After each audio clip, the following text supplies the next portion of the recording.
Hola Internet, yo soy Pan y bienvenidos a Pan de Pandemonium, su canal, su senda de misterio, fantasías oscuras y casos de crimen real.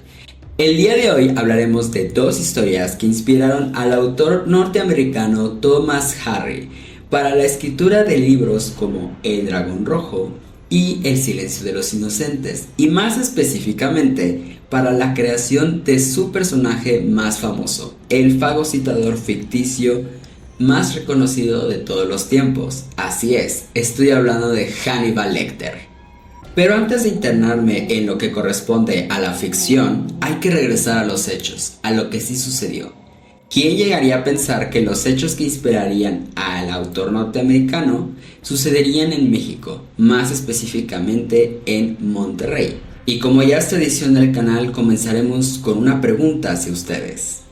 ¿Qué harían si estuvieran en un viaje de regreso de los Estados Unidos después de un día de compras, de relajación con su familia, por la carretera, cuando de pronto, a las 9 de la noche, su auto se descompone? No hay a quien pedir ayuda, no hay cómo comunicarse. Y lo que escuchan en la radio es que han encontrado trozos de una persona en un rancho cercano. ¿Saldrían a buscar ayuda pese a lo que acaban de oír en la radio? ¿O se quedarían esperando a que un buen samaritano apareciera en su auxilio? Bueno, pues seguramente estas preguntas se las hizo Raúl Pérez Villagómez, que al tomar una decisión probablemente se haya arrepentido de ella el resto de su vida. Y bueno, si quieren saber más, cierren las cortinas, acurrúquense en las tinieblas, no hagan ruido, pues el Pandemonium ha comenzado y nosotros seremos sus espectadores. Antes de iniciar esta historia, les recuerdo que dejen un like a este video si les gusta mi contenido y la forma en la que lo presento. Además, que se suscriban para seguir al tanto de lo que sucede aquí en el Pandemonium, y que compartan con personas interesadas por estos temas. Y ya sin más, ahora sí, comenzamos. El caso del hombre lobo de Nuevo León. La noche del 8 de octubre de 1959, Alfredo Valli Treviño trabajaba en su consultorio de la colonia Talleres, en Monterrey. Su ayudante y practicante, Jesús Castillo Rangel, de solo 20 años, llegó a auxiliarlo con las consultas nocturnas. Sin embargo, la atención en el consultorio, y no necesariamente por un peligro con los pacientes, sino entre el médico y el practicante, parecía ser bastante fuerte. Varias fuentes confirman que tanto Valli como Castillo tenían una relación sentimental. También se menciona que Valli estaba casado, pero esta información no pude contrastarla, pues solo una de las fuentes consultadas mencionaba este hecho. Y lo traigo ahorita precisamente como para señalizar que no era extraño que hombres que no estuviesen tan alineados a la heterosexualidad, sobre todo en la década de los 50 en México y en una ciudad conservadora como Monterrey, pues tenían que llevar una doble vida, tenían que llevar como esta pantalla para no tener consecuencias sociales, para no ser perseguidos, señalados y excluidos de la sociedad. Entonces por lo regular se casaban con mujeres para poder como poner de tapadera, y tenían romances con hombres a escondidas. No sé si sea, no puedo asegurar que haya sido el caso de Valli, porque su matrimonio no se menciona ni en el momento del juicio, ni tampoco se menciona en el momento de su liberación. No hay mención de su esposa, nombre o algo así, solamente una fuente lo llega a mencionar, pero pues lo comento porque quizá, ¿no? Probablemente haya sucedido, pero no tenemos constancia de ello. Sea como fuese, para el caso de Valli, esta relación se presume que llevaba meses. La conexión entre ambos hombres jóvenes era muy profunda. Sin embargo, esa noche sucedió algo. Valli solo declaró haber discutido acaloradamente con Castillo, y que de un momento a otro no se percató en el momento en que le había clavado una inyección de pentatotal sódico, En otras palabras, es un analgésico muy potente. El cuerpo del joven se desvaneció y quedó por completo a la merced de la ira y la rabia de su amante. Este, con la más absoluta frialdad, procedió a colocarlo sobre la cama del consultorio, cerró su cortina, despachó a los clientes que pudiesen estar en la sala de espera y, una vez libre de cualquier testigo, procedió a seccionar a su amado. Una vez que Bali hubo hecho todas estas acciones, procedió a colocar las piezas en una caja de cartón pequeña. Tomó esa caja, la llevó a su auto y en medio de la noche se lo llevó a un rancho cercano con el nombre de La Noria y ahí las dejó, pensando que nadie la encontraría. Un par de días después, los restos ya habían sido localizados por personas trabajadoras en el rancho y la investigación sobre el autor de los hechos comenzó. Por otro lado, hay un pajarito, no sé si lo escuchan. No lo voy a asustar porque creo que está aquí en la barba. Pero bueno, momento pajarito. Por otro lado, la prensa ya se había hecho con toda la información y con los detalles más morbosos y escandalosos, por lo que empezó una ola de histeria en la ciudad de Monterrey debido a titulares que hacían referencia a que el hombre lobo de Nuevo León estaba suelto. A su vez, una noche después de 4 días de lo sucedido con Jesús Castillo, los hermanos de la familia Villagómez, Raúl, Marta, Hilda y Juan, de 32, 20, 19 y 13 años respectivamente, regresaban de los Estados Unidos después de un día de relajación y de compras, pues pronto sería la boda de la hermana menor, Hilda. En su tránsito por la carretera Ladero Monterrey, el auto de Raúl, en el que todos venían, se descompuso y se paró. No podían contactar con nadie, pues no había teléfonos celulares, no había casetas telefónicas cerca, así que no había manera de avisar a alguno de sus familiares que algo les había sucedido. En ese momento Raúl tuvo que tomar una decisión, o esperar a que un conductor se acercase, orillase y los auxiliase, no teniendo la certeza de que pudiese arreglar el motor de su auto, o él mismo moverse al poblado más cerca, cuyo nombre era Sabinas Hidalgo, para pedir una grúa y con ello arrastrar junto con sus hermanos al pueblo más cercano y poder continuar con su trayecto. Al final él decidió lo segundo. Sin embargo, cuando Raúl ya se había alejado del vehículo y ya lo había recogido otro auto, haciendo auto-stop, los hermanos se quedaron solos. Para poder pasar el rato, los hermanos encendieron la radio y fue cuando se enteraron de la noticia que estaba impactando a toda la ciudad de Monterrey, el ataque del hombre lobo de Nuevo León. Pero, pese a lo que pudiésemos pensar de unos jóvenes, no tuvieron miedo y siguieron escuchando. Después de un rato, un auto se orilló frente a ellos, y más atentas ellas, pues siendo las mayores tenían a cargo la custodia del menor, se fijaron que bajó un hombre, alto, rubio, con una cicatriz en la boca, y les preguntó con un inglés fluido si es que tenían problemas con su auto. Ellas le respondieron que sí y que estaban esperando a su hermano. Entonces el hombre les indicó que les podía echar una mano. Abrió el cofre del motor y empezó a trabajar en ello. Pasadas unas horas, no había todavía señal de Raúl, y el hombre no había hecho que se pudiese activar el carro y que se compusiese el motor, por lo que los hermanos, entendiendo que este hombre no tenía muchas habilidades y aparte lo veían bastante torpe, se rieron.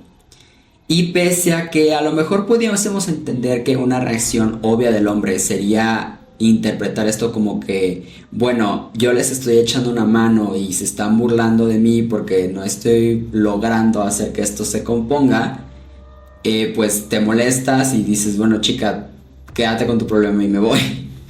Pero la reacción que tuvo este hombre fue fuera de lo que esperaban los hermanos, pues sacó un armatoste y apuntó directamente hacia Marta y Juan Manuel. Los atacó directamente, ellos no tuvieron oportunidad de responder. Sin embargo, Hilda sí se pudo defender del ataque, por lo cual el agresor la hirió en un brazo y en un hombro al tratar de bajar sus defensas y que también más bien que se viese ante su ataque, y pues la dejó muy mal herida. También la atacó directamente con su armatoste. Y se retiró de la escena. Para cuando Raúl llega, se encuentra con este hecho espantoso y no tenía otra opción más que remolcar con la grúa a los cuerpos de sus hermanos fallecidos y a la delicada Hilda, que aún seguía con vida. Afortunadamente, debido a la pronta atención médica, Hilda pudo sobrevivir e incluso dar el perfil físico de su atacante a la policía de Nuevo León. Una vez obtenido el perfil por Hilda, empezaron las investigaciones sobre cómo encontrar a este sujeto. La policía mexicana y la policía estadounidense se unieron en la colaboración debido a que este hecho había sido en el tránsito de Estados Unidos a México. Por lo que un agente fronterizo dio el testimonio de que había sido sobornado por un ciudadano americano para poder transitar a México con un auto que había robado de su hermano, y se identificó como Carol Simmons. Y la colaboración de ambas autoridades permitió que se detuviera a este sujeto, cuyo nombre real era Dick Askew Simmons, el hermano del original Carol Simmons. Y este había utilizado la identidad de su hermano también, aparte de su carro, para poder cruzar la frontera hacia México. Se juntaron además otros informes sobre Simmons de que él era un prófugo declarado de una institución mental en la que había sido puesto por ya haber tenido episodios de agresión contra conciudadanos estadounidenses y padecer algunas enfermedades mentales junto a brotes de ira repentinos. Su perfil y las descripciones de Hilda convencieron a las autoridades de que, en efecto, él era el responsable, al menos a las autoridades mexicanas, porque hablaremos de este conflicto después. La familia de Simmons intentó apelar que, pues, su hijo no tenía la culpa y que todo esto era consecuencia de sus experiencias, ya que Simmons había acudido al llamado en la Segunda Guerra Mundial, por lo que sus problemas mentales pues eran consecuencias de este suceso histórico. Sin embargo, esto poco o nada afectó a la condena declarada por parte de las autoridades mexicanas. Él pasaría a ser llevado al penal Topo Chico en Monterrey. Pero, pese a lo que pudiésemos pensar sobre lo que sucedería con su condena al ser un extranjero, pues 10 años después de haber sido aprendido por este horrible ataque, incurrió en una fuga dentro del penal y pues fue ayudado por su hermano, a quien le había robado la identidad y el auto, para poder escapar, y de ahí, de Texas, se movió a California y permaneció con un perfil bajo para no ser detectado por las autoridades americanas. Ahora, parece que estas dos historias están inconexas. Primero tenemos el ataque del doctor Alfredo Valli y luego tenemos el ataque perpetrado por Simmons. Sin embargo, es justo en el penal de Topo Chico donde ambas historias se conectan. Debido a su temperamento, a los brotes de ira que tenían y las lagunas mentales, Simmons se veía envuelto en conflictos con otros reos y aparte en implicaciones sobre varios intentos de fuga, lo cual le causaba heridas y pues consecuencias físicas. Esto hacía que se viese obligado a ir a la clínica del penal constantemente, y quien lo atendía no era otro que el propio Dr. Valli. Simmons lo describió como un hombre de pequeña altura, moreno, cabello negro, con un porte muy fino, muy propio y de una profesionalidad incuestionable. La curiosidad ante que un médico de tal perfil estuviese dando sus servicios en el penal lo llevó a preguntarle incluso al propio director del penal sobre la presencia de este hombre. El director, sin mutarse, le confesó a Simmons que aquel hombre era un desvividor a sangre fría. Simons, un poco asustado pero también confundido debido a todos los testimonios de que el doctor había salvado incluso vidas dentro del penal, lo hicieron chocar con esa percepción y la confesión que tuvo el director del penal. Por su parte, el director confirmó que el doctor Alfonso Valli era muy acomedido y sobre todo trabajador. Atendía a los reos con una profesionalidad impecable y además en sus días de visita abrían el penal para que personas que vivían en pobreza extrema pudiesen acceder a servicios médicos otorgados por el doctor Alfredo Valli. Y con ello el director lanzó esta frase a Simons, que pues ayudando a los pobres lo loco se le iba al doctor, lo cual es una frase muy controversial de decir, ¿no? Como vemos, aquí ya colisionaron ambas historias, pero esto se pondría un poquito más interesante. Simons no solo conoció a Alfredo Valli de primera mano en el penal de Topo Chico, sino que también conocería al propio Thomas Harris en su momento de periodista. Thomas Harris, antes de ser escritor, era un periodista. Y él estaba tras la historia de Simons, pues, y ahorita es por lo que les iba a comentar que al menos para la justicia mexicana Simons era culpable. Desde la perspectiva de la justicia useña o norteamericana, esto no era así. Simons había sido inculpado y había sido llevado como un chivo expiatorio. Evidentemente las autoridades mexicanas no creían esto y como tenían la potestad sobre el ataque y el reconocimiento que había hecho Hilda, pues tenían todas las pruebas para encerrarlo, por lo que Thomas Harris, en un intento de pues llamar la atención de autoridades estadounidenses para que entraran en diálogos con las autoridades mexicanas, fue tras la historia de Simons. Simons le contó todo lo que había sucedido, de lo que se acordaba y de lo que había pasado con los hermanos Villagómez, pero también le comentó sobre la presencia de un tal doctor Salazar. Evidentemente este nombre fue inventado por Simons para cubrir la verdadera identidad de Alfredo Valli. Después, aparentemente, tanto la historia de Simons como la historia de Alfredo Valli inspiraron al propio Harris para la construcción de la figura ficticia de Hannibal Lecter.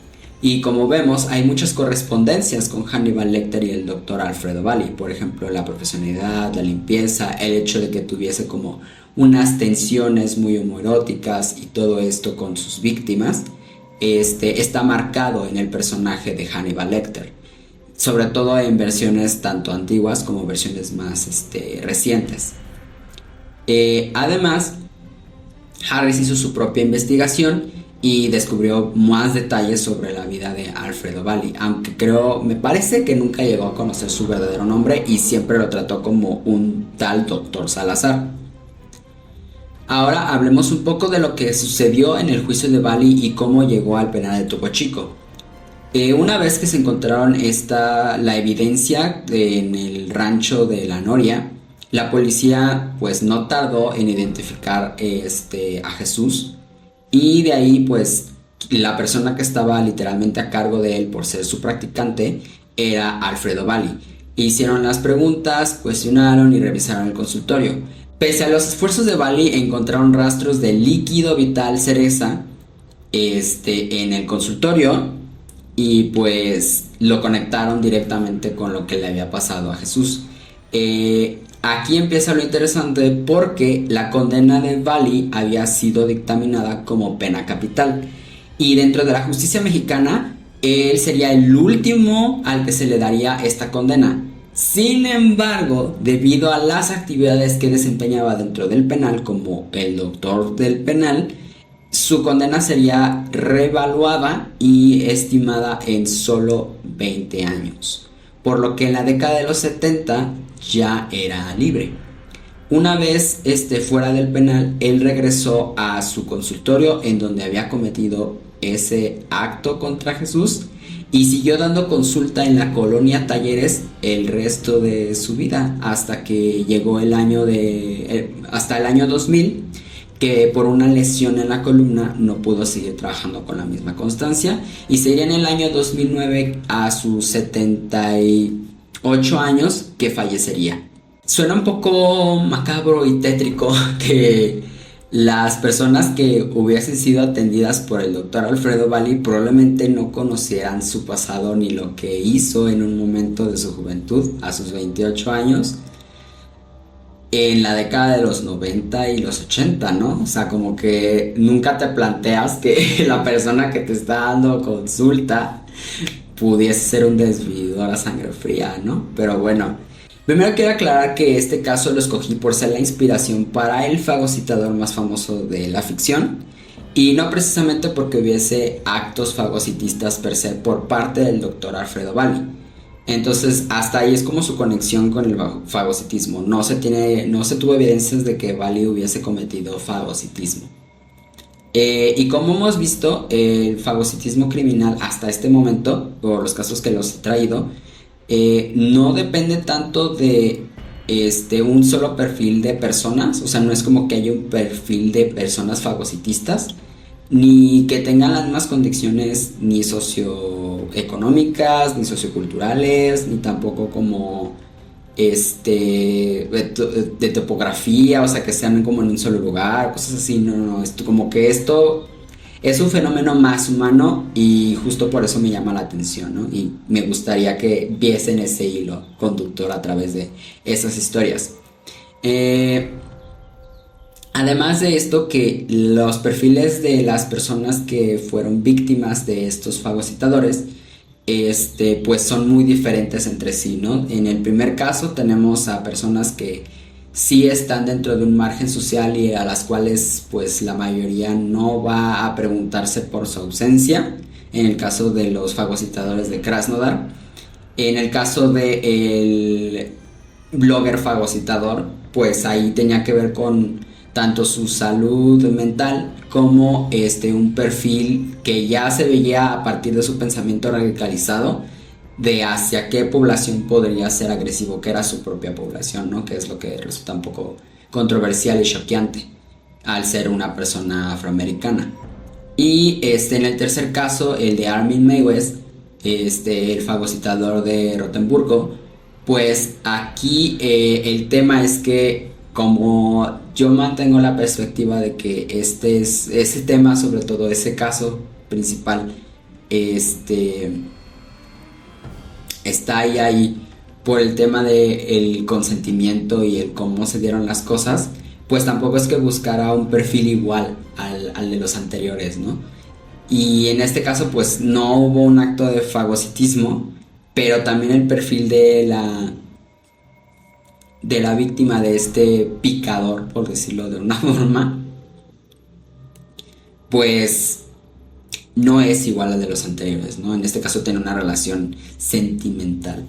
Ahora, en este caso voy a llevarlo un poco a lo más social y a lo mejor hasta político, porque me di cuenta de ciertas cosas que pasaron en ambas historias que se pudieron haber evitado, unas más que otras, pero que sí me brincan mucho, ¿no?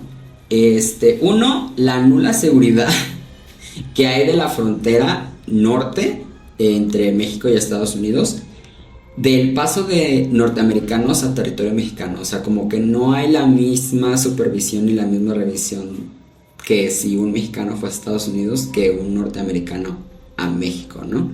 Y eso sigue pasando, pero eso me parece como muy remarcable de esta situación, sobre todo en el caso de Simons.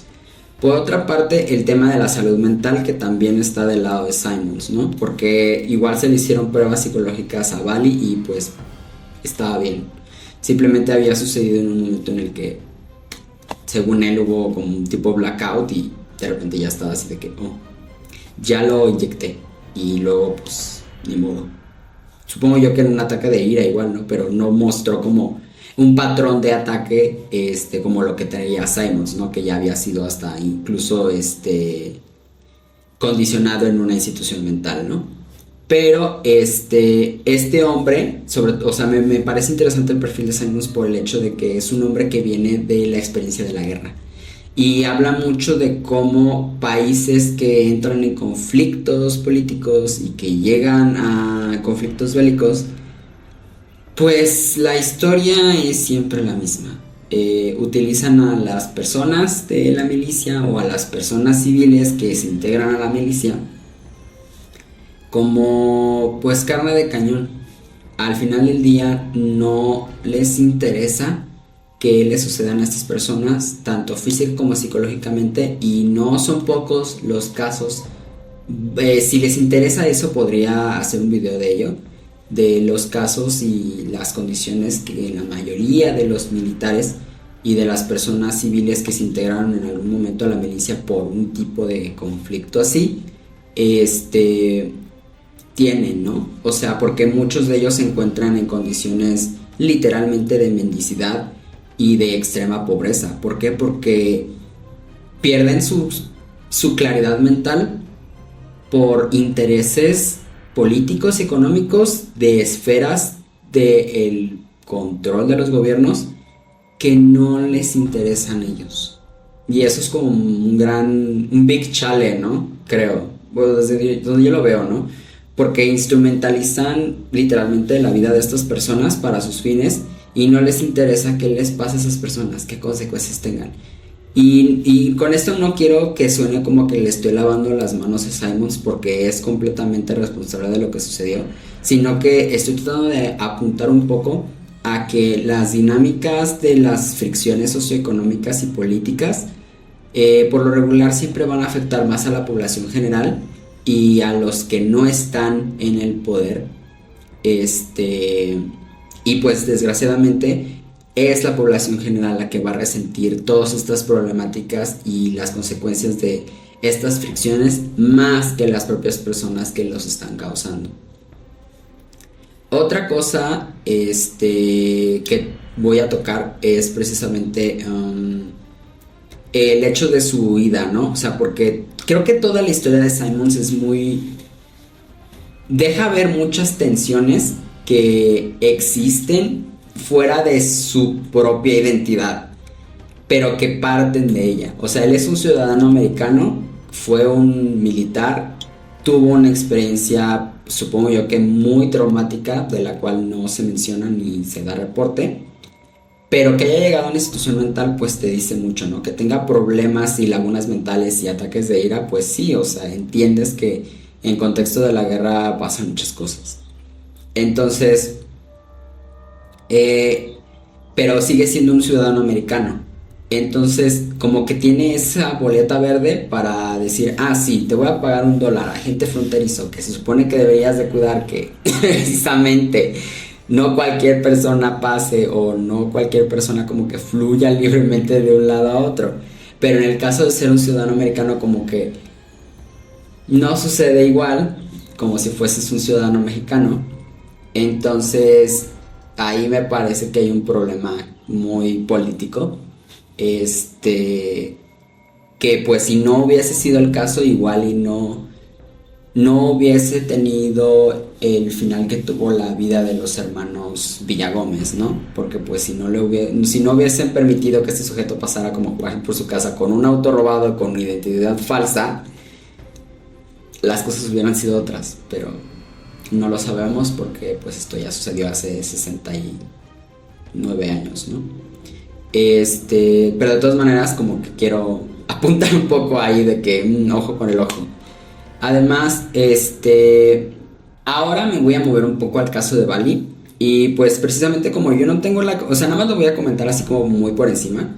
Pero como no tengo la confirmación ni hay más datos de que Bali haya contraído matrimonio, pues yo no puedo afirmar esto. No puedo decir que, sí, era un hombre casado que llevaba una doble vida. No. Pero sí da pie a que podamos hablar de esto un poquito.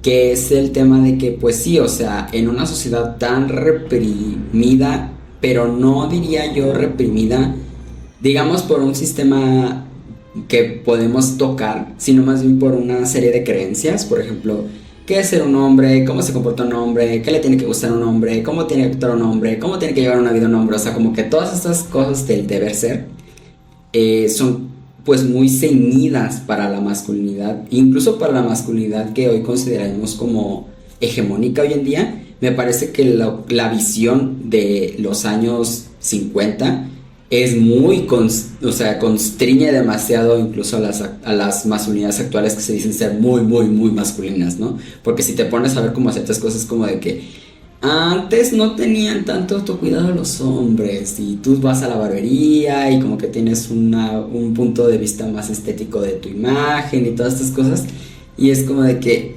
en ese entonces no era tan así, pero bueno, al menos no era de popular entre todos los estratos sociales, a eso voy. Y también el tema de que pues sí, o sea, cualquier cosa que escapara de esta visión heteronormativa, pues era conflictiva para la sociedad y siempre era como un tema de que persecución, señalamiento y exclusión, ¿no? Y pues sí, ¿no? Que el tema de esta serie de valores y normas y creencias heteronormativas pues provocan que las personas que no se sienten acorde a estas normas pues tengan como tendencias a acumular mucho esa violencia recibida. No es una violencia que es de que, yo genero violencia porque de mí nace la violencia, sino más bien es de, yo estoy recibiendo violencia todo el tiempo y pues en algún momento tengo que reaccionar a la mínima provocación, ¿no? Y sobre todo con personas que yo pueda violentar sin tener una consecuencia tan directa.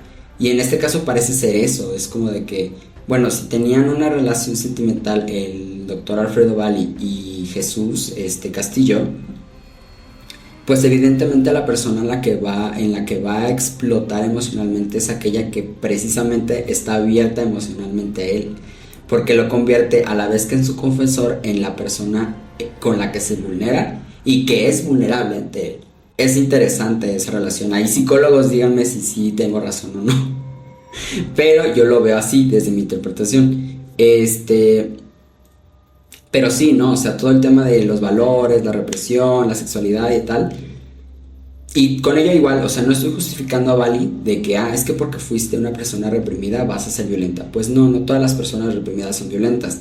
Pero lo que trato de construir tanto con este tipo de diálogos que estoy abriendo con los casos como con lo que tenemos de las historias es tratar de construir o reconstruir como una serie de sistemas de creencias, sistemas sociales en los que nos movemos y que forman parte de las condiciones que llevan a esas personas que, ojo, a los picadores y a los fagocitadores no los veo como las masterminds, que no sé qué, no. De hecho es al revés. Yo veo más como que estas personas o sea, son personas frágiles, por así decirlo, porque su respuesta más inmediata ante todas estas series de presiones es explotar. Entonces es como de que en lugar de pues procesar estas presiones y decir, ok, puedo responder de esta manera un poco más racional o a lo mejor de otra manera que no sea alterar o traspasar la integridad de otra persona. No, lo primero que voy a hacer es, si me están agrediendo tanto, pues voy a responder con una agresión mayor o igual, ¿no? Porque se me transgrede a mí todo el tiempo. Y ese sí lo podemos ver en los demás casos, es algo interesante, porque por ejemplo, en el caso de los fagocitadores de Krasnodar, pues eran personas muy marginales que tenían temas de salud mental, pero no tan desarrollados, al menos en el caso de Natalia, sí en el caso de Dimitri, y pues toda la historia de Dimitri que tiene detrás, ¿no? Entonces, que claro, se entiende por qué también llega hasta ahí. No es una justificación, tampoco quiero que vean estos tipos de discusiones como una justificación a lo que hacen, para nada.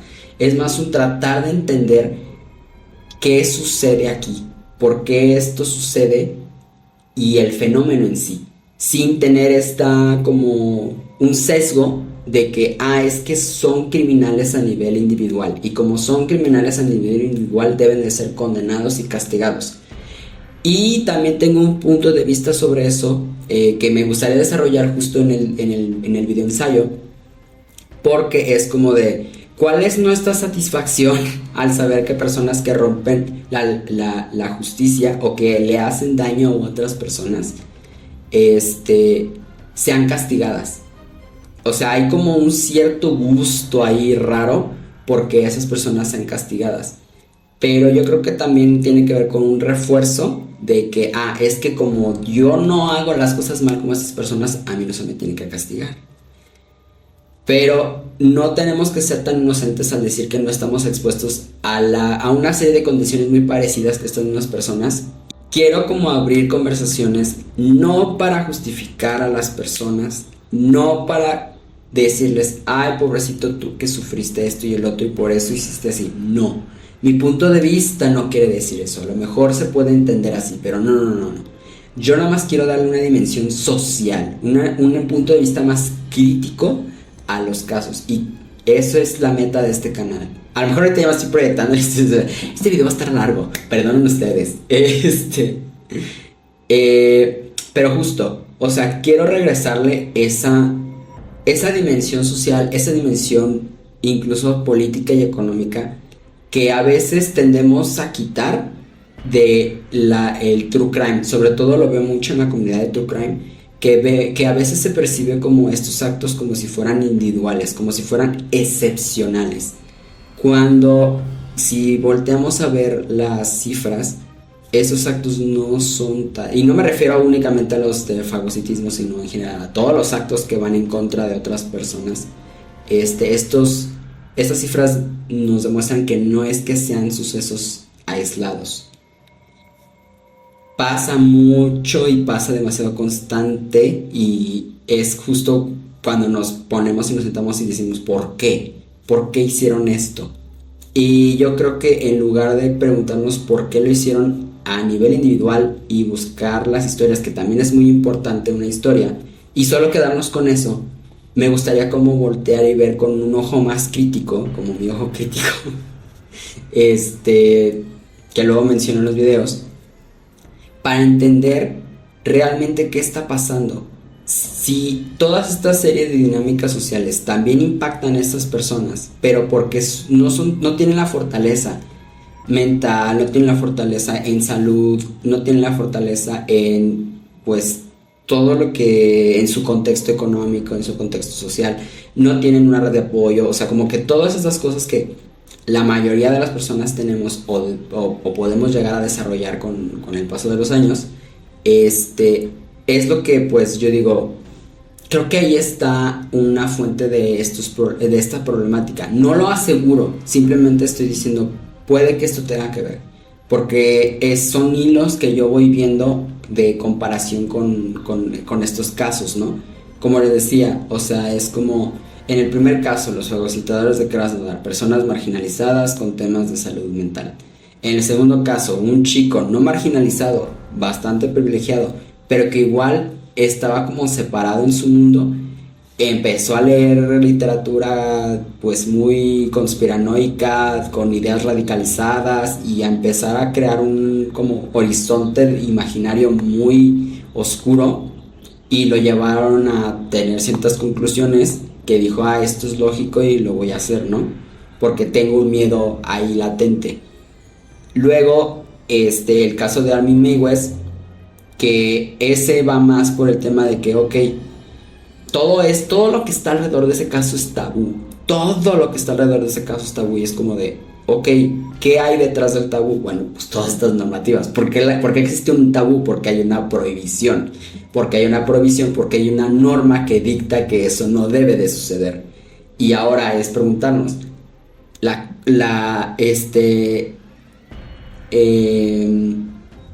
se me fue la palabra. El consentimiento en prácticas sensuales, fuera de la norma, ¿sigue siendo tabú? ¿Es tabú por las prácticas sensuales, o es tabú por el consentimiento, o es tabú por el atentado a la vida? Es como una gran pregunta, ¿no? Y luego también en este caso, el tema de que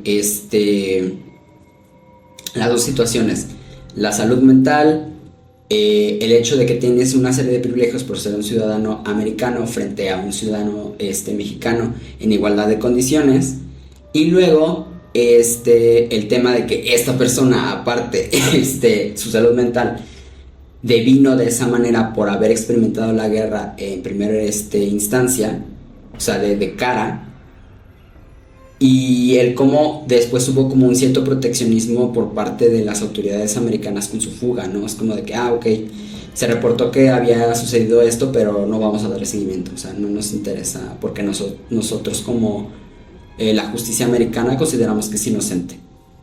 Ya si las autoridades mexicanas quieren actuar sobre ello, es su problema. Entonces como que, ajá, hay ahí cositas y luego lo de Alfredo Bali, ¿no? El tema de las que no son la heteronorma, pues sí, impacta sobre el cómo se va a desarrollar una persona. Entonces, y sobre todo con más presiones y lo que tú quieras, ¿no? Entonces, creo que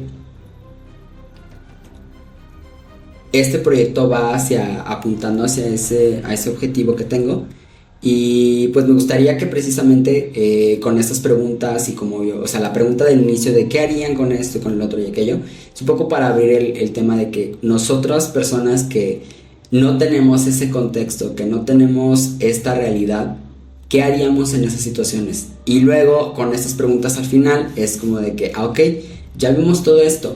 ¿Qué otras cosas hay en esta situación? ¿Qué otros factores podemos ver que causan ruido y que a lo mejor las autoridades no consideran porque solamente puede considerar lo que está dentro de la legalidad y no todo aquello que está como norma social? Porque hay que recordar, y aquí estoy dando una pinche cátedra, estoy aquí dando una cátedra de que norma social no es igual a ley, y que las normas sociales dependen más de interacciones entre individuos en sociedad que las leyes mismas, que también nos rigen claramente y que también establecen límites entre nuestras interacciones, pero no es lo mismo. Y ahí ya los juristas y abogados me dirán si sí o si no. Pero según mis clases de derecho, sí. Entonces, o sea, voy por algo real, según yo, ¿no? Y pues ya. Creo que hasta aquí está bien este salivero que metí, como dice la Sailor. Y no sé, ¿les gusta el personaje de Hannibal Lecter? Como para retomar un poco el motivo de este video. La serie, me ha gustado la serie, la serie que salió hace como 7 años, no más, como hace, si es del 2013, para el 23, 12 años. De hace 12 años, la de Hannibal, está muy buena, véanla, está chidita. Nunca he visto, creo que la primera película, pero sí he visto como uno de los remakes de los 2000, la que solo se llama Hannibal, esa. Porque la primera creo que es más atrás. Estaba, no sé, me gusta el thriller. Recomendada.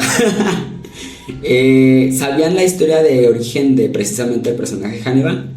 Al inicio, hace unos meses, pues yo no sabía de esto. Yo cuando me empecé a investigar para poder crear este canal, pues sí, ya me enteré. Yo dije, mira tú. Y pues ya, les ha gustado esta platiquita al final para un poco más como fuera de la situación que contamos aquí de las dos historias. Coméntenlo, qué piensan ustedes, ¿están de acuerdo, no están de acuerdo? ¿Piensan que mi línea de pensamiento es problemática, escandalosa y así? Yo digo que puede llegar a ser peliaguda, pero no sé, ustedes me dirán. ¿Qué piensan del contenido? ¿Cómo he presentado? ¿Todo bien? ¿Todo mal? ¿10 de 10?